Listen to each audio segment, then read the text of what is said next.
Hey guys, welcome to another edition of our Children's Ministry podcast. Today, what I want to do is give you 4 tips to help a kid who is distracted. And so you're in your classroom, you're in your ministry setting, you're in your group, whatever that is, and you've got a kid in that group that is distracted. And the thing about distracted kids is they eventually become a distraction to others. And so what do you do as a leader just to kind of help them navigate that well? And so what I want to do is give you 4 tips that have been very helpful to me in helping a kid who is distracted. And so the first thing that I do is I repeat the rules. And so if I've got, little Billy or whoever there that's distracted, they're not focused, they're starting to distract others, they're starting to do things that they shouldn't be doing, I'll just go, hey Billy, hey, remember our classroom rule is, and I'll cite maybe the rule that they have forgotten. And so I'll repeat that to them.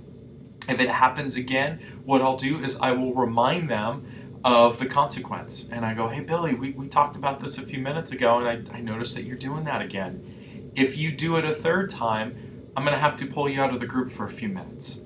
And so let them know that there's going to be a consequence if that happens again. We don't ever want to give a child a consequence for a negative behavior that blindsides them. Like, it shouldn't be like, what? You didn't tell me that was going to happen. It's like, no, you knew, and this is what happened.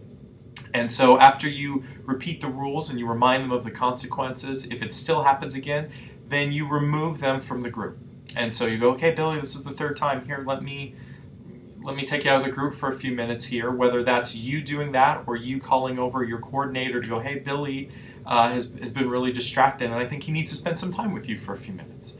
And so remove them from the group, and either you or that coordinator can talk to them a little bit more about some of the choices that they've been making in your group or in your classroom that day.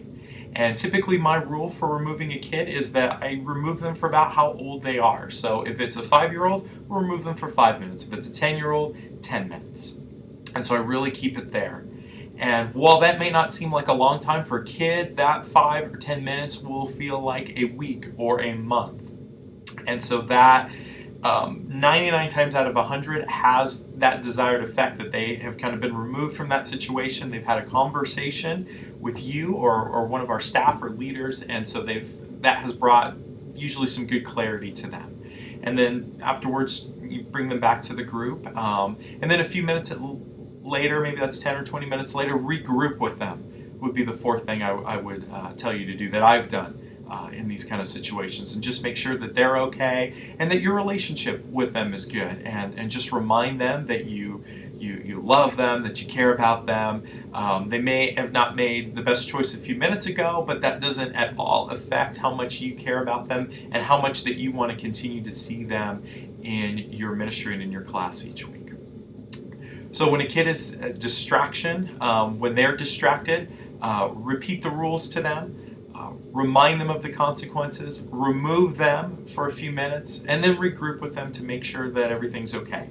Repeat, remind, remove, and regroup. If you follow those 4 tips, that will help you to help a child who is distracted in your ministry.